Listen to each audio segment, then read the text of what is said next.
영원기도 드립니다. 아멘. 자리에 앉으시겠습니다. 오늘 말씀은 창세기 1장 26절로 31절까지의 말씀입니다. 교독하시겠습니다. 하나님이 이르시되 우리의 형상을 따라 우리의 모양대로 우리가 사람을 만들고 그들로 바다의 물고기와 하늘의 새와 가축과 온 땅과 땅에 기는 모든 것을 다스리게 하자 하시고,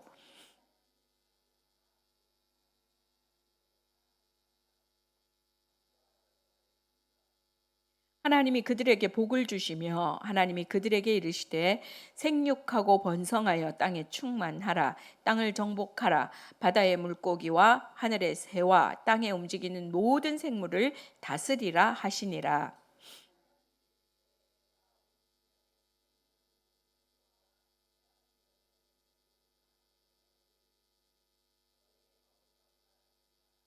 또 땅의 모든 짐승과 하늘의 모든 새와 생명이 있어 땅에 기는 모든 것에게는 내가 모든 푸른 풀을 먹을 거리로 주노라 하시니 그대로 되니라.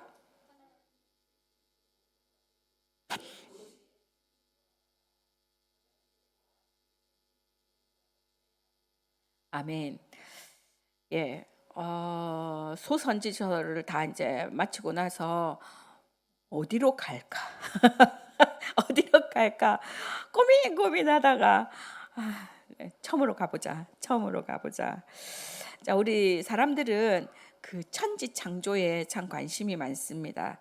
하나님께서 만물을 창조하신 것이 그 과학적으로 설명이 되는지 또 확인이 가능한지, 아이들이 중고등부 아이들이 가장 많이 하는 질문이 왜 다르냐는 거예요. 왜 다르냐? 학교에서 배운 거랑 성경이랑 왜 다르냐? 그거를 엄마한테 물으니 엄마는 아냐고. 엄마도 엄마도 내가 천지 창조하는 거 봤나? 어떻게 대답을 하겠어요? 성경이 이렇게 말한다. 아이들은 성경하고 책하고 다르다. 그거를 우리가 참 설명해 주지 못하는 것은 우리도 같은 색깔 안경을 끼고 있기 때문에 아이들이 사고하는 그 사고나 우리의 사고나 별반 다르지 않고, 우리도 과학을 배우고 논리를 배우고 그걸로 설명을 하려고 하니까 안 되는 거예요. 안 되는 거예요. 자, 하나님은 성경을 통해서 우리에게 천지창조 기사를 보여주셨을 때 정말 단순하게 몇째 날 뭘 만드시고 또 그 만드시는데 걸린 시간이 얼마고 이거에 관심이 있는 게 아니었기 때문에 하나님이 정말로 세밀하게 말씀하시지 않은 거예요. 당시의 그 표현의 방식대로만 그냥 우리에게 말씀을 하셨고, 정말로 중요한 게 무엇인가를 말씀하시려고 하신 것이기 때문에, 그래서 과학책이 아니라는 것에서부터 출발을 해야 되는데 자꾸 같이 과학으로 두드려 맞추려고 하니까 애들에게 시원한 답을 못 해주는 거예요. 근데 그게 아니라는 것에서 출발점을 바꾸면 우리가 설명 얼마든지 해줄 수 있어요. 얼마든지.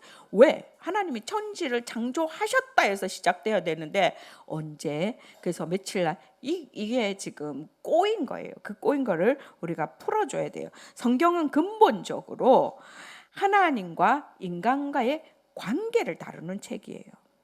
하나님이 주인이시고 하나님이 우리를 창조하셨고 우리가 어떻게 살아야 할까에 관심이 있는, 궁극적으로 인간에게 관심을 가지신, 인간을 살리기 위해 하신 책이 성경책이지, 과학적으로 뭐 하나님이 이것을 어떻게 만드셨으니까, 하나님이 어떻게 하셨으니까 거기에 관심이 있지 않아요. 자, 하나님 그러면 인간을 왜 만드셨을까? 그리고 그분은 우리에게 기대하시는 것은 도대체 무엇일까? 그러니까 우리 인간만의 독특한 특성은 또 무엇일까? 이런 부분에 대해서 우리가 좀 사색을 해봤으면 좋겠어요. 그 관심을 가지고 또 우리가 어떻게 살아내야 할까에 우리가 초점을 좀 맞췄으면 좋겠어요. 인간되게 하는 독특한 특성이 있습니다. 이건 바로 인간의 창조성입니다. 인간의 창조성 때문에 과학이 발전하고 문화가 발전하고 문명을 이룰 수 있었습니다. 이런 창조성 때문에 인간을 통해서 이루어지는 지금의 모든 일들이 다 가능하게 된 것이지요. 이 창조성이야말로 하나님이 인간을 창조적으로 창조하셨다는 정말로 그 사실을, 그 증거를 우리가 반영해 내는 것이라고 볼 수 있습니다.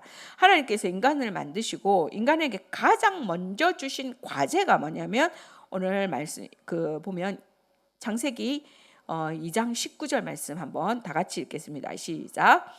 여호와 하나님이 흙으로 각종 들짐승과 공중의 각종 나는 새를 지으시고 아담이 무엇이라고 부르나 보시려고 그것들을 그에게로 이끌어 가시니 아담이 각 생물을 부르는 것이 곧 그 이름이 되었더라. 하나님이 인간에게 맨 처음 주신 과제가 뭐라고요? 이름 짓는 거, 이름 짓게 하신 일. 이름을 짓는다는 것은 우리가 무에서 유를 창조해내는 거예요. 이름 처음부터 뭘 이렇게 딱 가지고 태어난 사람이 없어요. 그죠? 물론 예언적으로 이름을 무엇이라고 해라라고 이렇게 가르쳐 주신 사례들도 있지만 사람들에게. 근데 우리가 이 이름을 짓는다고 하는 것은요, 정말로 창조적 과제예요. 아이들 우리가 낳고 아이를 몇백 명 낳지 않잖아. 우리가 한 명 낳고 두 명 낳고. 그런데 그 이름 하나 짓는 것만 해도 얼마나 고민하고 그냥 아무데나 태어난 대로 그냥 툭 튀어나와가지고 그냥 뭐라고 이렇게 안 하죠. 우리가 한 자녀 옛날에 7명, 8명 낳을 때 첫째 첫순이, 둘순이, 끝순이, 말순이 이렇게 하는 경우도 있기는 있었지만, 그래도 그 부모님들 마음 속에는 정말로 이 자녀가 잘 되기를 바라고 이름 지을 때는 고민들을 나름 한단 말이에요.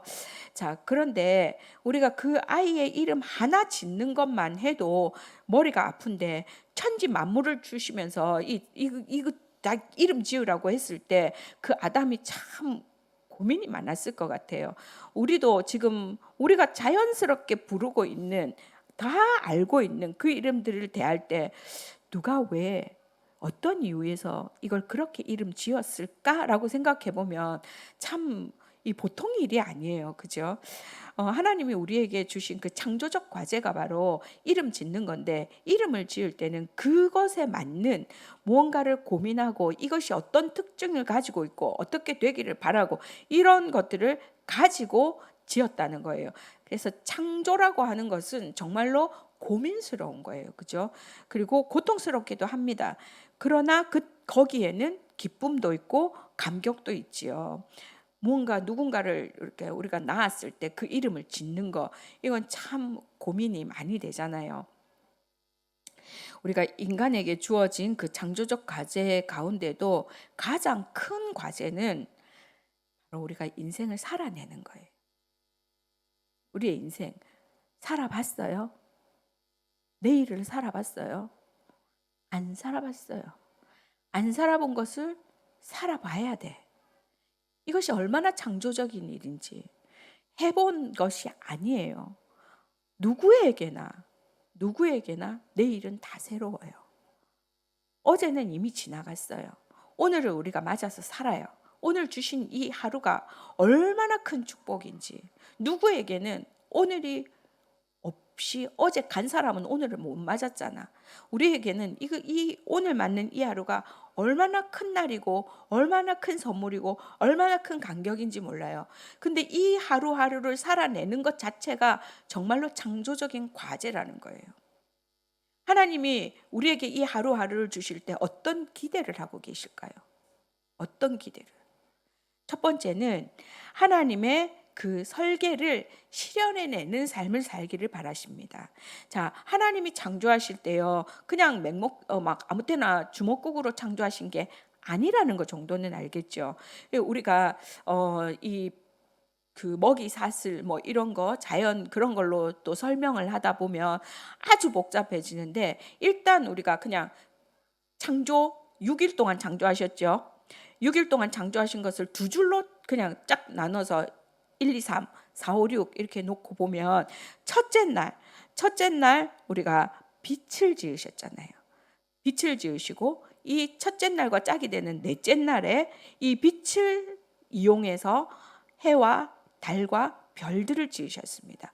둘째 날 공간과 바다를 지으셨지요. 그래서 또 다섯째 날, 짝이 되는 다섯째 날 그 공간을 누비고 다닐 새들을 만드시고, 또 바다를 헤엄치고 다닐 물고기들을 만드시고, 자, 셋째 날 가장 중요한 땅을 지으셨어요. 땅을 지으시고, 여섯째 날 뭐예요? 그 땅을 누비고 다닐 짐승들, 사람들. 우리가 짐승들을 사람과 같은 날 만들었다는 게 얼마나 놀라운 일인지 몰라요. 제가 가끔 이제 짐승도 하나님이 귀하게 여기십니다. 그 시간이 모자라서 그냥 그때 싹 스치고 지나갔거든요. 기억하세요? 짐승도 하나님이 귀히 여기신다고 했어요. 이게 뭐냐면 그 짐승들은 우리와 함께 이 땅을 살아가야 돼요. 땅을 살아가면서 그들의 생태계와 우리의 생태계는 연결되어져 있어요. 그래서 정말 우리가 하나님이 그 짐승들을 그러면서 우리에게 결국은 그 짐승들이 우리에게는 먹거리가 되고, 또 그 짐승들을 통해서 우리가 새 힘을 또 얻기도 하고, 그러면서 유기적으로 연결되어 있는데, 짐승들뿐만이 아니고 최종적으로 이 자연 세계 생태계와 짐승이 연결되어 있고, 이 짐승과 사람이 또 연결되어 있는 것, 이것들을 통해서 하나님이 정말로 우리 최종적인 사람을 얼마나 사랑하시고 이 사람들을 위해서 이 모든 것들을 얼마나 세밀하게 준비하셨는지를 보여주고 있습니다. 하나님께서 이 우주 만물을 지으실 때 그냥 기분 내키는 대로 무작정 지으신 게 아니라는 거예요. 분명한 계획을 가지고 창조하셨어요. 인간은 만물의 영장입니다. 하나님은 우연히 어느 날 아무 계획 없이 세상에 우리를 던져 놓으신 게 아닙니다. 그래서 우리는 충동적으로 살면 안 돼요. 충동적으로 내 맘대로 살면 안 돼요. 나를 창조하신 하나님의 뜻이 무엇인지, 하나님이 왜 요때 이곳에 그곳에 나를 태어나게 하시고 왜 나를 여기다가 옮겨 놓으시고, 이것에 대한 분명한 하나님과의 나와의 그 씨름이 있어야 돼요. 하나님, 왜 나를 여기에 보내셨습니까? 여기서 하나님이 이루고자 하시는 것이 무엇입니까? 나에게 원하시는 것이 무엇입니까? 묻는 삶과 어쩌다 왔다 못 주어 내가 내 뜻이 아니었다 이러면서 사는 삶이 또 다른 거죠. 그럴 수 있어요. 내 뜻이 아닐 수 있다니까요. 선교사가 내 뜻이 아닐 수 있어요. 어느 날 정말 어쩌다 보니까 여기에 붙들려 왔다고 생각이 들었는데, 시간이 지나고 보니 하나님의 뜻이었습니다라고 고백하는 것도 귀하죠. 그런데 우리가 하루하루를 맞이하는 그 삶의 자세는 정말 이러시면 곤란해요. 정말 내 진짜 싫다니까요. 이런 마음으로 눈을 뜨는 것과 오늘 또 하루를 나에게 주신 하나님, 뭐 그렇게 날마다 감사할 게 뭐 그렇게 많겠어요. 우리 교회가 전체가 지금 갱년기라니까. 제가 처음에 왔을 때는 다 젊은이들이었는데 10년 세월이 지나면서 공동체가 갱년기야, 갱년기. 다 그래서 아침에 일어나기가 두렵잖아요. 발바닥 여기 땅 밟는 거. 진짜 처음에는 그게 어디서 된 그 이유를 모르니까 족저근막염, 자기만 이거 소문을 내야 돼. 아픈 거는 자기만 아픈 줄 알 때는 얼마나 서러운 줄 아세요? 자고 일어나서 발바닥을 땅을 뒤질 때 유리 바른 것 같잖아요. 걸을 수가 없는 거예요. 얼마나 아픈지.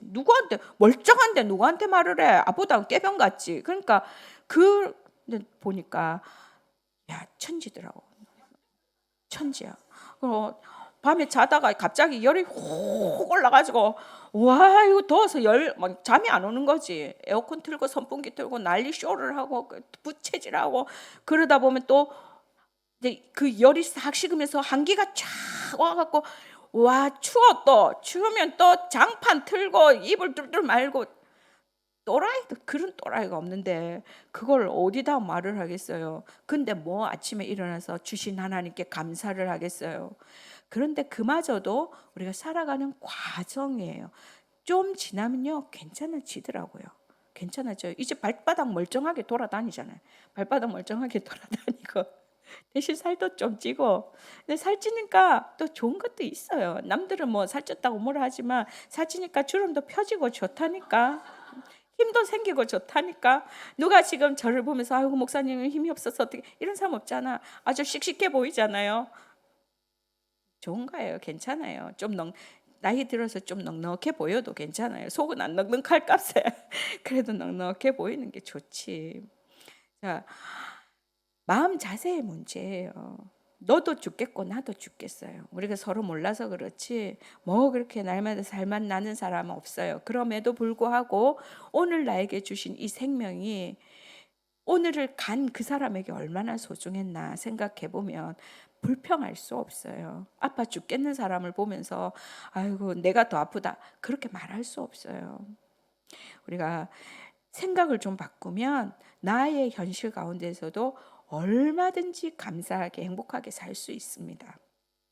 자, 사도 바울은 로마서 12장 1절에서 2절에서 그리스도인의 삶의 대강령을 말하고 있습니다. 함께 읽겠습니다. 시작. 그러므로 형제들아 내가 하나님의 모든 자비하심으로 너희를 권하노니 너희 몸을 하나님이 기뻐하시는 거룩한 산 제물로 드리라. 이는 너희가 드릴 영적 예배니라.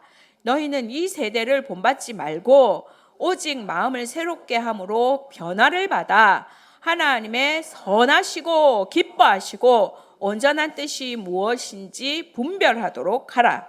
하나님의 뜻을 분별하고 하나님의 계획을 분별하는 것은 우리 인생에서 매우 중요한 일입니다. 하나님은 분명히 나를 통해 어떤 뜻을 이루고자 그 뜻을 이룰 수 있는 능력을 가지고 이 땅에 태어나게 하셨습니다. 그것을 우리는 은사라고도 하고 재능이라고도 합니다. 은사 없는 사람 한 사람도 없습니다. 없는데요. 발견을 못한 겁니다. 반드시 아유 우리가 볼 때 좀 모지레이 같은 그 사람에게도 분명히 은사가 있습니다. 은사를 발견한 가장 확실한 방법이 뭔지 아세요? 일을 해보면 돼요. 일을 해보면 이것이 은사인지 아닌지 확실하게 드러나요. 확실하게 드러나요. 생각만으로 은사는 절대로 발견되어지지 않습니다. 우리 자녀들이 하고 싶은 게 뭐야? 물을 때 대답하는 아이들이 거의 없어요. 몰라. 너는 뭘 할 때 즐거우니? 몰라. 미쳐버리겠어. 왜일까요? 애들이 다 모자랄까요? 시간을 안 줬어. 어떤 시간? 지가 뭘 좋아하는지 찾을 수 있는 시간을 안 줬어. 애들이 얼마나 바쁜 줄 아세요? 너무 돌려. 누구 뜻대로? 엄마 뜻대로. 엄마가 옆집 아줌마랑 말을 좀 안 해야 돼. 옆집 아줌마랑 학원도 의논하고 옆집 아줌마랑 선생님도 의논하고 옆집 아줌마랑 학교도 의논하고 누구랑 의논해야 돼요? 내 아이와 해야 돼요. 내 아이와 해서 걔가 뭔가를 하고 싶은지 기다려줘야 되는데 기다릴 틈도 없이 아이가 생각할 틈도 없이 엄마가 뺑뺑이를 돌리면서 쟤는 이거 한대 요새는 이거 해야 된대 요새는 이거 배워야 된대 그래서 지가 하기 싫은 걸 가서 앉아있으니까 죽겠거든. 그러니까 재미도 없이 그냥 하고 그 다음에 내가 좋아하는 거 하고 싶은데 그거는 엄마가 관심이 없고 그리고 또 그거 좋아하는 거 하러 가도 다른 거 너무 하니까 진이 빠져가지고 이게 좋은지 안 좋은지도 모르고 그래서 내가 뭘 하고 싶은지 못 찾는 거예요. 어디로 가야 될지 모르는 거예요. 좀 애들한테도 시간을 주세요. 우리도 시간을 좀 가지세요. 촉박해 하지 마세요. 그 아이 누가 책임져요? 하나님이 책임져요. 내가 책임지려고 자꾸 하니까 내가 책임지려고 하니까 나도 분주해 막. 얘가 내년 되면 몇 학년인데 막 그거에 막 몇 학년이면 뭐 어쩔 건데. 그래가지고 대학까지 졸업했는데도 내 은사가 아니면 어쩔 건데. 말짱 꽝 손해잖아요. 그 손해 볼 시간이나 좀 기다려서 천천히 가서 지길 찾아가. 어떤 게 더 플러스예요? 계산을 우리가 좀 잘해야 돼요. 지혜 있게 계산해야 돼요. 냅둬봐요. 지가 좋아하는 뭔가를 찾을 수 있어. 제가 허리 너무 아파가지고 여러 가지 상황들이 있었고 병원에 가면 되는데 침 맞는 것도 내가 체력이 돼야 맞는 거 아시죠? 그러니까 그걸 바로 갈 수가 없더라고요. 약도 먹으니까 지금 약을 내가 소화를 못 해내고 계속 속이 안 좋고 그래서 정말 힘들었어요. 근데 우리 김지혜 집사님이 아이고 왜 이런 거 막 이렇게 하면서 집에 이 더운데 가갖고 갔다 오더니 날 막 이 붙들고 나를 갖다가 막 이거 막 붙여준대. 솔직히 미안해요 집사님. 솔직히 속마음으로 이거 한다고 될까 이런 마음도 들었어요. 왜냐면 너무 아프니까. 제가요 바지는 안 입어도 돼요. 원피스 둘러 쓰면 되니까. 그런데 속옷은 입어야 되잖아요. 입을 수가 없어가지고요. 정말 애 낳는 것 같았어요. 얼마나 아픈지. 그래가지고 안 돼가지고 누워가지고 끙끙거리면서 속옷을 갈아입고 막 그러면서 혼자 너무 웃긴 거예요. 내 꼴이. 처음에는 너무 힘들어가지고 막 그러다가 입고 나서 너무 웃긴 거야. 하는 꼴이 내 스스로가. 이야 무슨 곰이 제주 부리는 것도 아니고 이게 그래가지고 혼자 웃다가 혼자 기가 막히다가 막 그렇게 했는데 붙여준다 해서 그래 아유 이 더운데 나를 위해서 이렇게 해준다는데 그냥 가만 또 대고 있었어요. 그랬는데 진짜 1시간 2시간 지났는데 확 편해지는 거예요. 확 편해지는 너무 놀랐어요. 그 중간에 뭘 한 게 없거든. 약도 안 먹었고 병원에도 안 갔고 한 거는 이거밖에 없어. 붙이는 거. 얼마나 아픈지 아세요? 붙여놓은 거 지금. 너무 아파요. 이거 내가 진짜 무슨 염증 생겼나 그럴 정도로 손댈 수가 없게 아파요. 그런데 지금 이틀 3일 이거 좀 붙이고 있잖아 내가. 왜? 괜찮아지니까.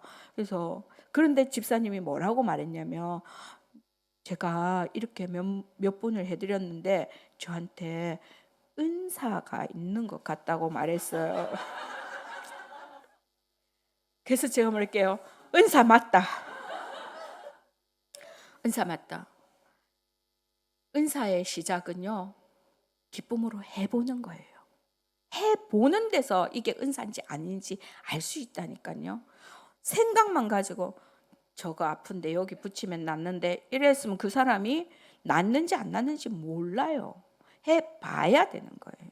내가 아이들을 가르쳐 봐야 내가 아이들을 가르치는 것이 기쁨인지 아닌지 내가 가르쳤더니 나도 괴롭고 니도 괴롭고 안 하는 게 좋겠다 발견을 하든지 찬양팀을 서는 것이 나도 괴롭고 팀에도 괴롭고 아닌지 아니면 내가 섰더니 너무 행복하고 교인들이 나를 보면서 아우 집사님이 찬양팀에 서 있는 거 보니까 나도 행복해. 은사야. 계속해야 돼. 놓으면 안 돼. 그러니까 일을 해봐야 돼요. 일을 해봐야 돼. 우리는 그 각자의 은사와 재능을 통해서 하나님의 뜻을 이루어 드려야 돼요. 은사와 재능을 통해서 우리가 그것을 성실하게 한 번 하고 땡치우면 안 돼요. 은사라고 내가 느껴지면 계속해서 힘들어도 계속해 가세요. 집사님 계속해 가세요. 침값 줄게. 나 거 말고 내 거 말고 우리 교인들 힘들다고 아프다고 했을 때 사용되어지는 거 진짜 드릴게요. 그 은사를 개발해 보세요. 이게 무슨 부작용 있는 것도 아니고 되면 되고 안 되면 그만이지. 안 돼요. 그렇지 않아요? 무슨 내가 큰 그거 된 거 아니잖아. 근데 만약에 그래서 힘든 것을 좀 덜 수 있으면 얼마나 감사한 거예요. 그렇게 해보는 거예요. 만들기 해보는 거예요. 집짓기 가서 풍선 불기 해보는 거예요. 하다 보니까 어머 나는 잘 만들어지네. 은사야. 계속 가야 돼. 계속 만들어야 돼. 그렇게 해서 그렇게 내가 받은 것, 나의 기쁨이 되는 것, 그것을 통해서 할 때 거기서 전도도 이루어지고 선교도 이루어지는 거예요. 내가 움직일 때, 내 몸이 움직일 때 거기서 선교도 되고 전도도 되는 거예요. 예수님께서는 십자가 사건을 눈앞에 둔 그 시점에서 이런 기도를 하십니다. 요한복음 17장 4절 말씀입니다. 시작.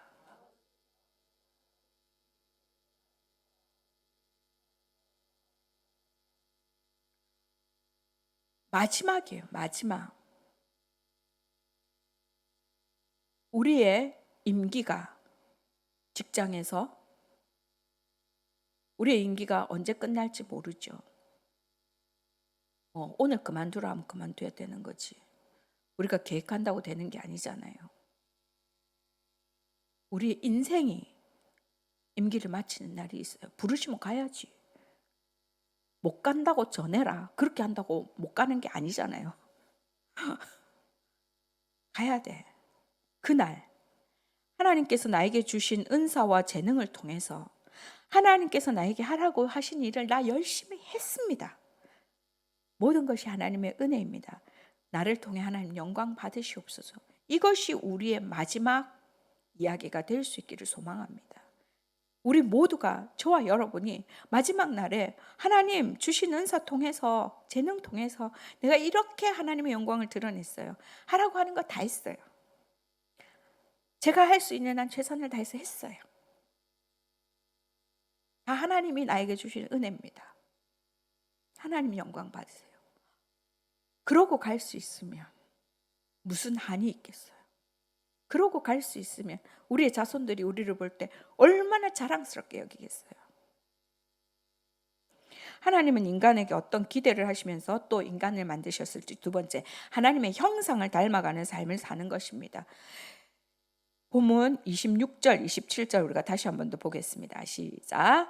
하나님이 이르시되 우리의 형상을 따라 우리의 모양대로 우리가 사람을 만들고 그들로 바다의 물고기와 하늘의 새와 가축과 온 땅의 모든 것을 다스리게 하자 하시고, 하나님이 자기 형상 곧 하나님의 형상대로 사람을 창조하시되 남자와 여자를 창조하시고. 자, 창세기 기자가 반복해서 계속 말하는 것이 인간은 하나님의 형상을 따라 만들어졌다는 거예요. 인간의 목적 중에 가장 중요한 것이 바로 하나님의 형상을 닮아가는 것이에요. 하나님은 인간을 창조하실 때 하나님의 형상대로 지으셨습니다. 그런데 우리가 타락해서 그 하나님의 형상을 망가뜨렸어요. 죄 때문이지요. 그러나 예수 그리스도를 우리가 구주로 영접하고 성령이 역사하시면 그 형상을 다시 회복해 가는 것입니다. 회복이 죽을 때까지 잘 안 돼요. 주님 만나는 그날, 우리가 하나님 나라에 들어가는 그날 완벽하게 예수 그리스도의 형상으로 회복되어지겠지요. 중요한 것은 우리가 주님이 오실 때까지 우리는 하루하루 날마다의 삶 속에서 조금 더 주님 닮아가도록 힘쓰고 애써 보는 것입니다. 부부가요, 오래 살면 닮는다고 하잖아요. 욕이에요. 이씨, 난 닮았다, 난 안 닮았다. 애들 중에서 아빠랑 똑같이 생겼네. 그러니까 막 성질 내고 막 우리 아빠 안 닮았어, 나 엄마 닮았어요. 막 이게 어머나, 우리가 볼 때 아빠 똑같은데 지 눈에 아빠가 안 이쁜 거야. 입양 아들도요, 키우다 보면 분명히 내 새끼가 아니에요. 입양했어요. 그런데 오래 키우다 보고 또 이렇게 서로에게 좋은 교감을 하면 아이들도 닮아가요. 심지어는 애완견이나 애완묘도 어쩜 그렇게 주인하고 똑 닮았는지, 주인이 좀 싸나우니까 강아지도 막 물어뜯고 신방 가면 막 짖고 난리를 하고 그러더라고요. 닮아요. 그래서 끼리끼리 초록은 동색 이런 말이 그냥 나온 게 아니에요. 서로 마음을 같이 하면 좋은 것도 닮고 이상한 것도 닮아요. 우리가 히브리서 12장 2절 말씀을 보면 믿음의 주요 또 온전케 하시는 이인 예수를 바라보자 이랬어요. 예수님을 닮으려고 하면 의식적으로 예수님을 바라봐야 돼요. 예수님과 전혀 상관없이 살면서 예수님의 말씀은 귓등으로도 안 들으면서 내가 예수님처럼 살 것이다 기대하면 도둑놈 신보예요. 예수님을 바라봐야 돼요. 의식적으로 그분을 바라보고 그분의 성품이 나의 인격이 되기를 바라는 그 마음으로 살 때에 그것이 지금 모자라도 하나님이 원하시는 삶인 거예요.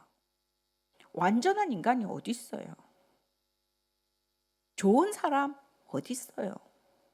착한 사람 웃기고 착한 사람 싫어한다니까 나. 착한 거 누구한테 착한데요? 내가 갑일 때 내 말 잘 들으면 착하지. 아니에요? 나쁜 사람 어떤 사람인 줄 아세요? 그냥 마음 좋아 마음 좋아 이러면서 남의 일 다 망쳐놓는 사람. 그 나쁜 거예요.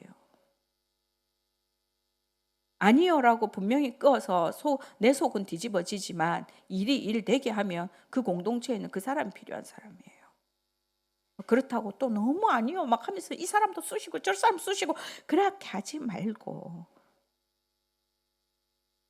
하나님이 원하시는 삶, 하나님의 성품.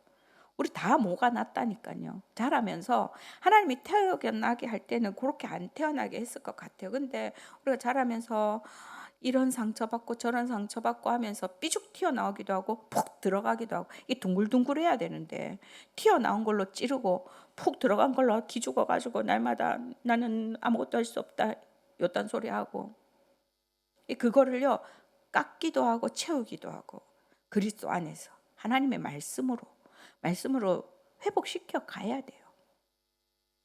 하나님은 인간에게 어떤 기대를 하시며 지으셨을까? 세 번째는 복의 근원, 축복의 통로가 되는 삶을 사는 것입니다.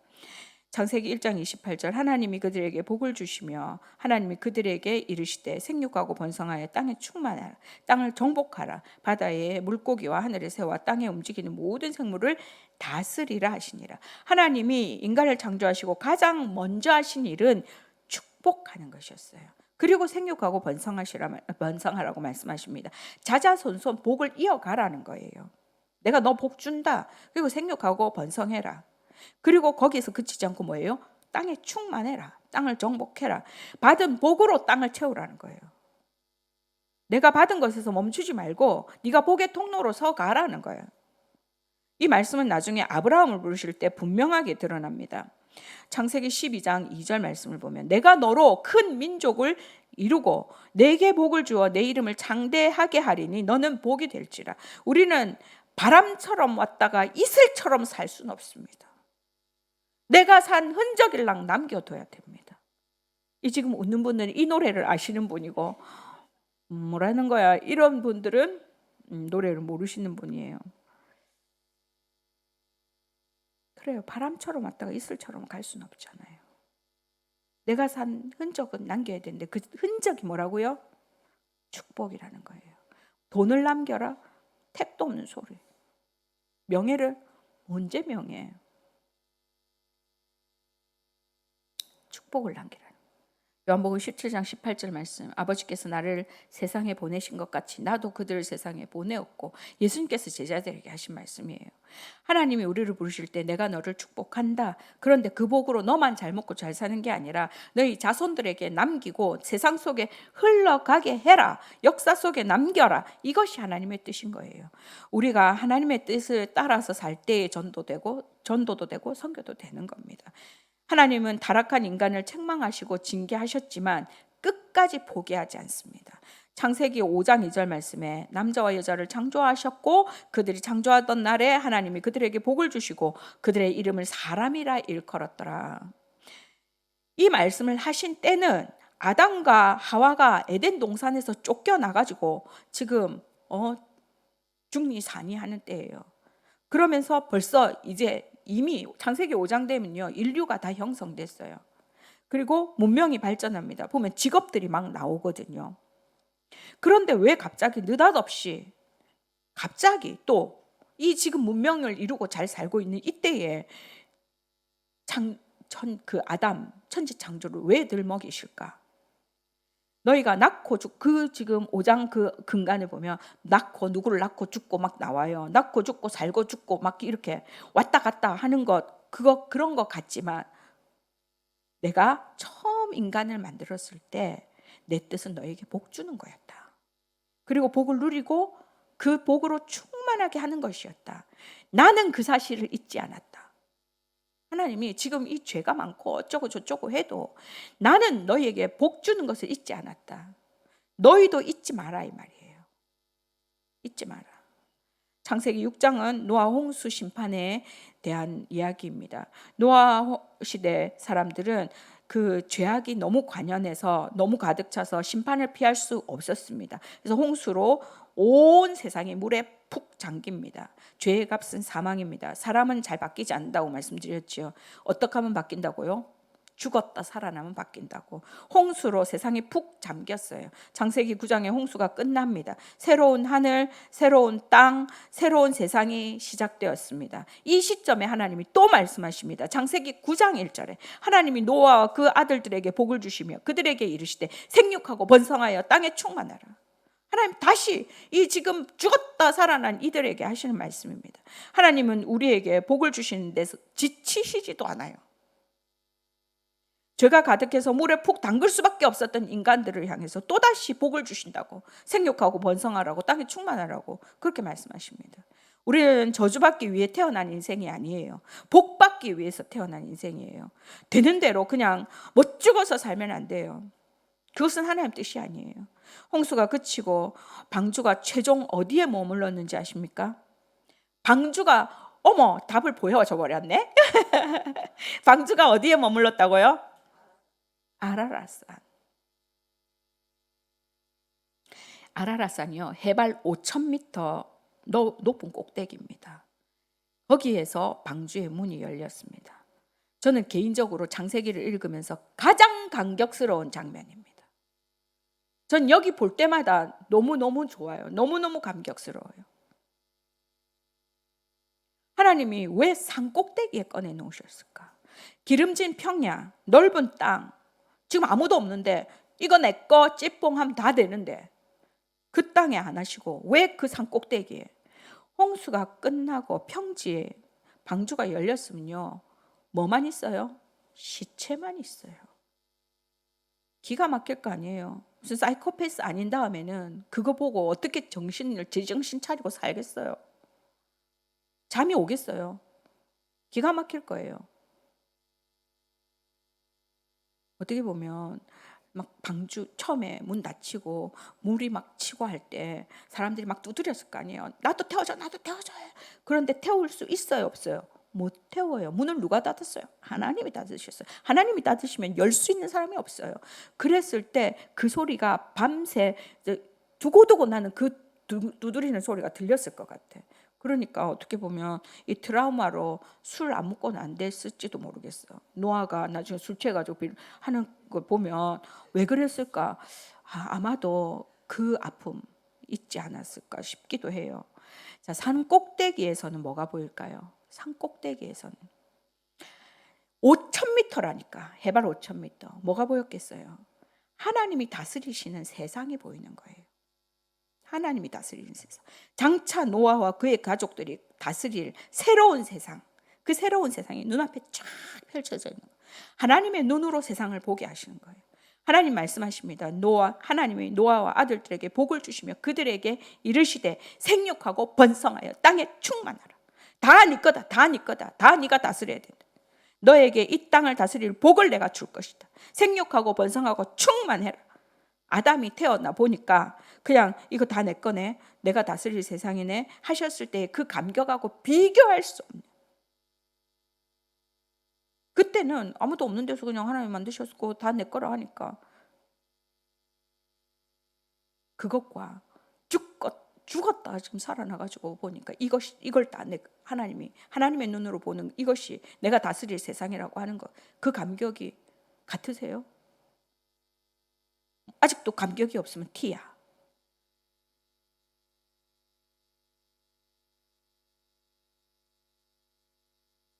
우리가 복 가운데 가장 귀한 복을 받으라 했어요. 복으로 충만. 복 가운데 가장 큰 복이 뭐예요? 복음이에요. 은혜예요.